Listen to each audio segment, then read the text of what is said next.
রাধে রাধে সকলকে।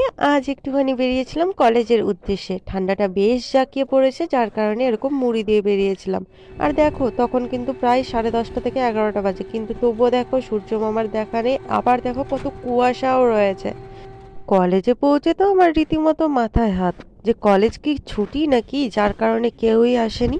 কি করব বুঝতে না পেরে পুরো কলেজ হচ্ছে আমি ঘুরে বেড়াচ্ছিলাম, যদি কাউকে দেখা পাই কোনো স্যারের বা কোনো স্টুডেন্টের। ক্লাস হবে কিনা জানি না, কলেজে কাউকেই দেখতে পাচ্ছি না। এটা কলেজ কিনা আমি জানি না ভাই, কেউ আসেনি আজকে, পুরো কলেজটা। স্যার এখন বলছে একা একা ক্লাস করাবে না।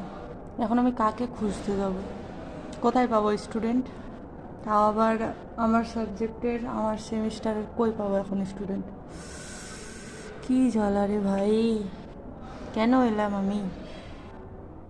থাকো বসে, কেউ আসলো তো আসলো, না হলে থাকো বসে। কি জ্বালা। এবার হচ্ছে যে স্যারের সঙ্গে দেখা করব, নইলে আমি বাড়ি বেরোলাম।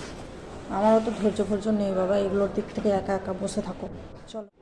কলেজে কিন্তু যে যার মতো ছিল, তাই আমিও আর কি করব, আমিও বেরিয়ে গেলাম কলেজ থেকে, কারণ থেকে তো কোনো লাভই দেখতে পেলাম না। যাই হোক, নাই পেলাম স্যারের দেখা, আর নাই পেলাম কোনো স্টুডেন্টের দেখা। এবার আমি কাকে খুঁজতে যাব আর কাকেই বা গিয়ে বলবো? স্টুডেন্ট এমনিতেই কম এসছে আজকে। তো যাই হোক, অনেক দিন বাড়িতে বসে বসেছিলাম, ভালো লাগছিলো না। আজকে হচ্ছে যে একটুখানি ঘোরাফেরাও হয়ে গেল। এবার যাব বাড়ি। আর কি করব, থেকে বেশ কিছুক্ষণ ওয়েট করলাম, পেলাম না, না স্যারকে দেখা পেলাম না স্টুডেন্টের, কিছুই হলো না। শুধু ঠান্ডার মধ্যে একটু হাওয়া খাওয়া হলো। যাই হোক, কোনো ব্যাপার না। চলো এবার যাই বাড়ি। আর ভালো লাগছে না, বাড়ি যাবো এবার।